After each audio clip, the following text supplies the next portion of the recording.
Duke basketball took on Houston in a secret scrimmage over the weekend, a closed-door scrimmage in Houston. We're going to talk about it on today's episode of Locked On Blue Devils. It's going to be a whole lot of fun. Let's get right to it.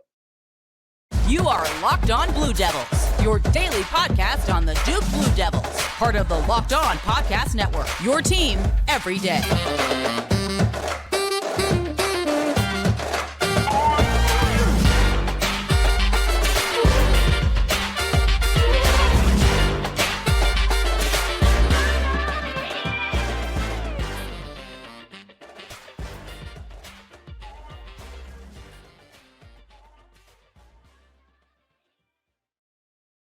Hello, everybody, and welcome into another episode of the Locked On Blue Devils podcast. It's so great to have you here with us on this Monday, October 31st. Happy Halloween to all of our viewers on YouTube. If you're listening to us on the podcast platform, we appreciate you doing that. My name is JJ Jackson. I proudly serve as the host of Locked On Blue Devils. And on today's show, we've got to recap Duke and Houston, a secret scrimmage, a closed-door scrimmage, all the terms being thrown out there in the college basketball world. We're going to recap that on today's edition of the program.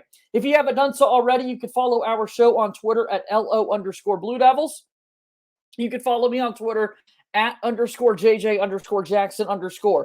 Be sure to subscribe and follow Locked On Blue Devils for free wherever you get your podcasts, as you'll get the latest episode of this podcast as soon as it comes out each day. Be sure to also subscribe to our Locked On Blue Devils YouTube page to watch the show daily. Thank you so much for making Locked On Blue Devils your first watch and first listen each and every day. So much fun to discuss on the program as we had Duke action over the weekend. Nobody saw it. There wasn't a Duke football game to be played this past weekend, but we did have some Duke basketball to discuss as Duke took on Houston in a closed-door scrimmage. As we know, in the NCAA, they have allowed these over the past few seasons. Last year, we've talked about it a good bit, but Duke basketball was able to take on the University of Villanova. They played Villanova, and both those teams ended up going on to compete in the Final Four. We know that Duke won that scrimmage with Villanova a season ago. This past weekend, however, they took on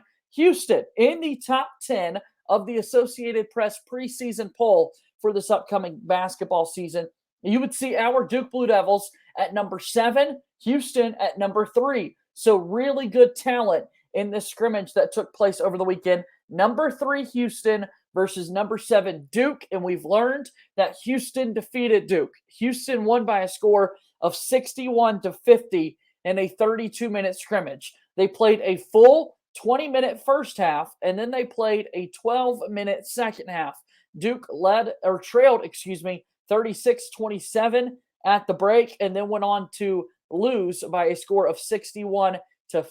Again, an 11-point defeat for Duke against Houston. A couple of things, however. Duke was without Dariq Whitehead and Dereck Lively II, two presumed starters for this team, two really talented recruits that we've talked a lot about in this offseason going into this upcoming year. They did not play in Countdown to Craziness. They also did not play against Houston. Starters for Duke in this 32-minute scrimmage were Jeremy Roach, Tyrese Proctor, and then Duke went big with Mark Mitchell, Kyle Filipowski, and Ryan Young. So they did not have Jalen Blakes or Jaden Shute, Jacob Grandison, any of those guys in the backcourt to start today's or Saturday's scrimmage. They went big with Mark Mitchell, Kyle Filipowski, and Ryan Young. We know that Jeremy Roach wasn't efficient in that one. Jeremy Roach went 3 of 13, had 10 points and 5 fouls. A bit of foul trouble there for Jeremy Roach. Ryan Young, the transfer from Northwestern, the big for the Blue Devils, was the most productive player as Ryan Young finished with 14 points, the leading scorer for Duke. Mark Mitchell had 12 points, the lefty. I'm a big fan of his out of Kansas. I think he's going to be a dynamic impact player for Duke.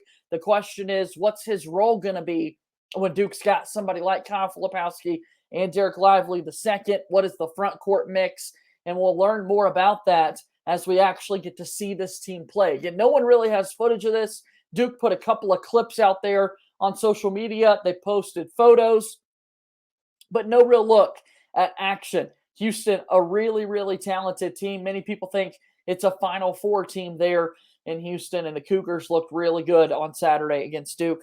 Tyrese Proctor struggled a bit, only 2 points for Duke in the scrimmage. Kyle Filipowski had 7 points, and then Duke only played 3 players off the bench. They only played Jalen Blakes, who had 18 minutes of action, 3.6 rebounds for Jalen Blakes at that guard spot. Jacob Grandison had 2 points for the Blue Devils, and then Jaden Shute only played 3 minutes of basketball, did not attempt a shot, so only 3 minutes for Jaden Shute. As a team, Duke was not efficient on the offensive end, as Duke went just 2 of 17 from three-point range. That's 11% for Duke from three. They shot 15 of 41 from the floor. That's 36.5%.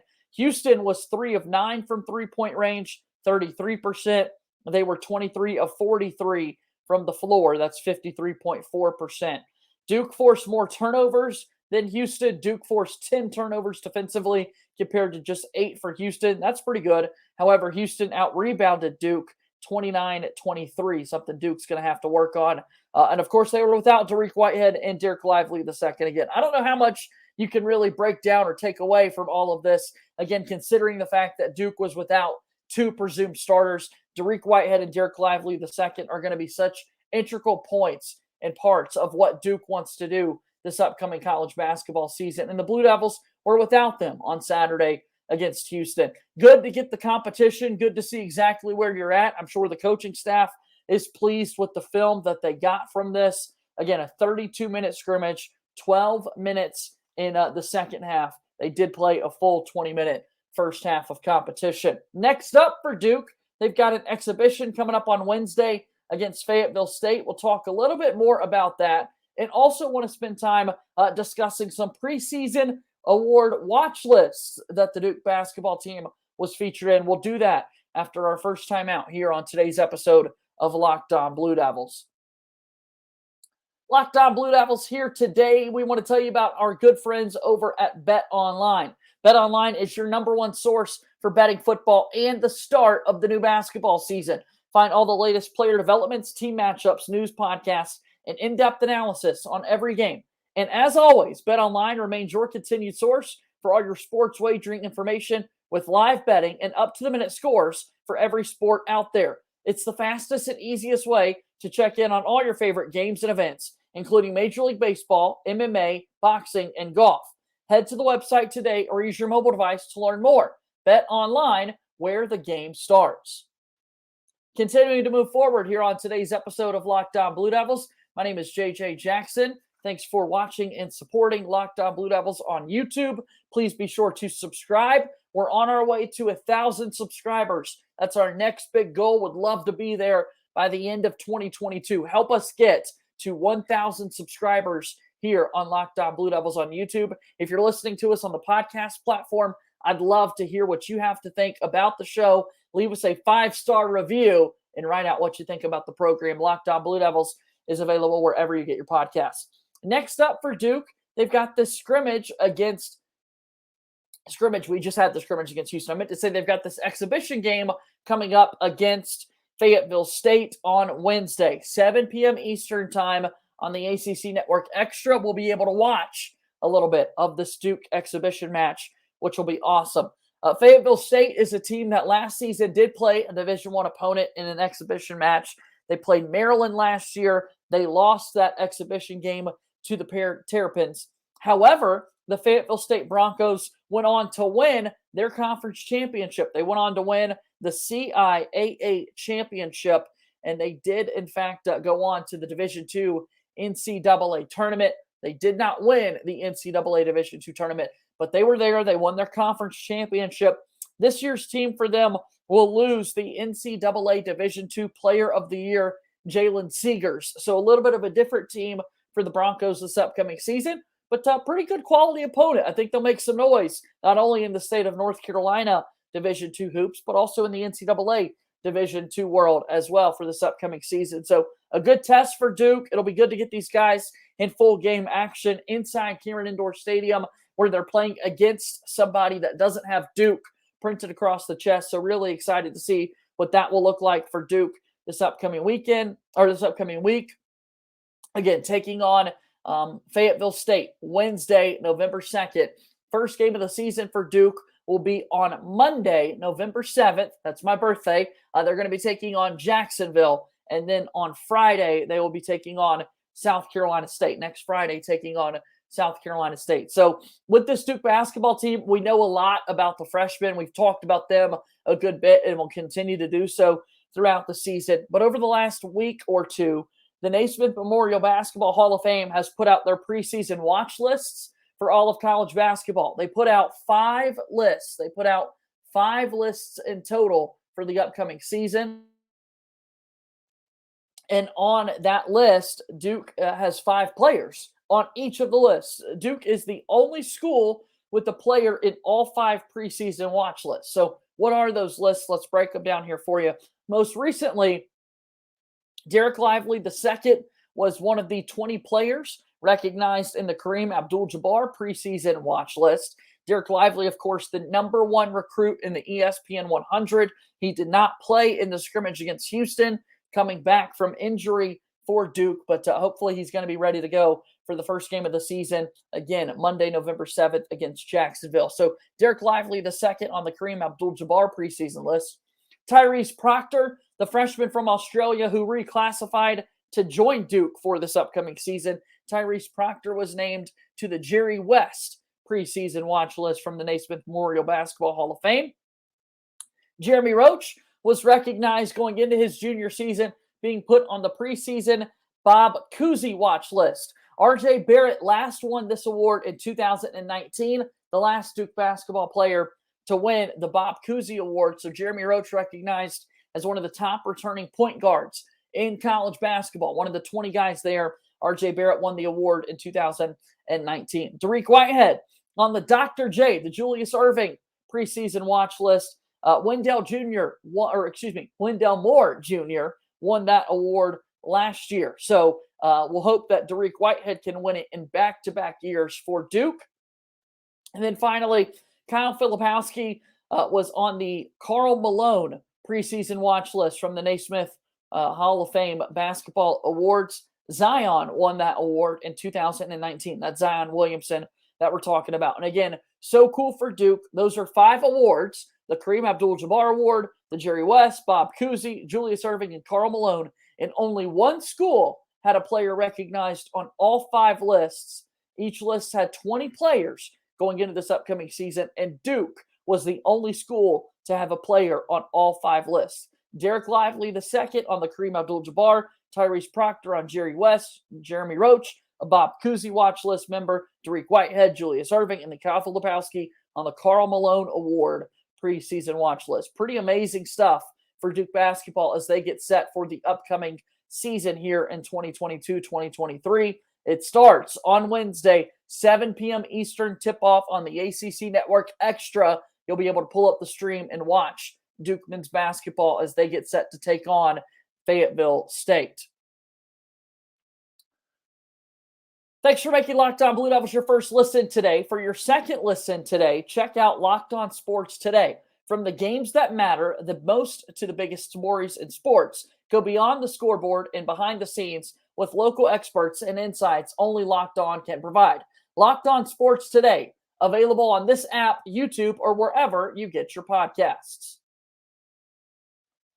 Moving forward here on today's episode of Locked On Blue Devils, wrapping up our show here today on this Monday. Again, happy Halloween to everyone out there on October 31st, 2022. As we take a look around Duke athletics, Duke men's soccer is the number 3 team in the entire country. This past weekend, they finished their regular season undefeated in the ACC. Regular season champions for Duke men's soccer. 5 wins and 3 ties. They went unbeaten, and they are going to be the number 1 overall seed in the ACC tournament for the first time since 2006.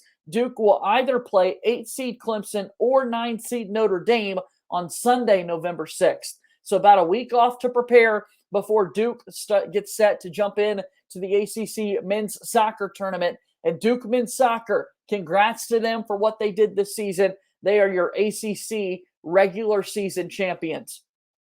Duke women's soccer is the number 11 team in the entire country. Over the weekend, they beat Virginia by a score of 2-1 in the ACC tournament quarterfinals. They will now move on to the semifinals, where they will play number 1 seed UNC. So they're going to play the Tar Heels coming up on Thursday.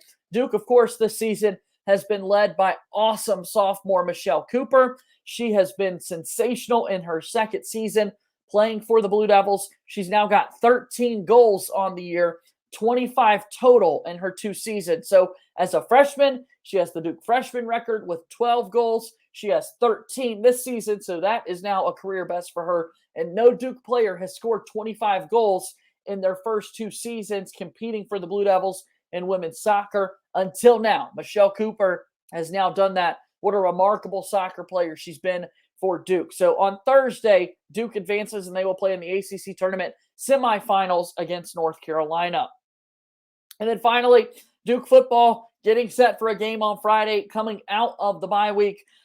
Duke was not on the gridiron this past weekend. Mike Elko said the team was really rejuvenated out of the practice field, getting set for the upcoming week, and I'm really looking forward to the week ahead here on Locked On Blue Devils for us to take a deeper dive into this matchup as Duke will play Boston College on the road on Friday night at 7 p.m. Eastern Time. You'll be able to watch the game on ESPN2. Duke's last win against Boston College was back in 2015. As Duke is 3-5 all-time against Boston College. So they've got the series advantage over Duke. That win in 2015, Duke won by a final score of 9-7. And Duke won that game on 3 field goals by Ross Martin. So they didn't need to score touchdowns. They had those 3 field goals. Duke's defense has been awesome over the past few weeks. Duke right now is number 1 in the entire country with 15 fumble recoveries. And they are second in all of college football in turnovers per game. They're at 1.75 turnovers per game. It's Southern California right ahead of Duke in turnovers per game. So Duke's defense has been awesome, and hopefully it continues throughout the rest of the season as Duke is 1 win shy of qualifying for a bowl game. Duke 5-3 on the year, 2-2 record in the ACC. Boston College 2-6 on the year. They've got a 1-4 mark in the Atlantic Coast Conference. Really fun show today for you here on Locked On Blue Devils. Coming up throughout the week, we'll have a recruiting breakdown with our buddy Jason Jordan, the director of college basketball recruiting for Sports Illustrated. Josh Cox from Duke Football Talks Section 17 podcast will be back with us, and we'll continue to talk about Duke men's basketball as we get closer to the start of the upcoming college basketball season. That's going to do it for today's show. As always, go Duke. I'll talk to you tomorrow. My name is JJ Jackson. Thank you and good day.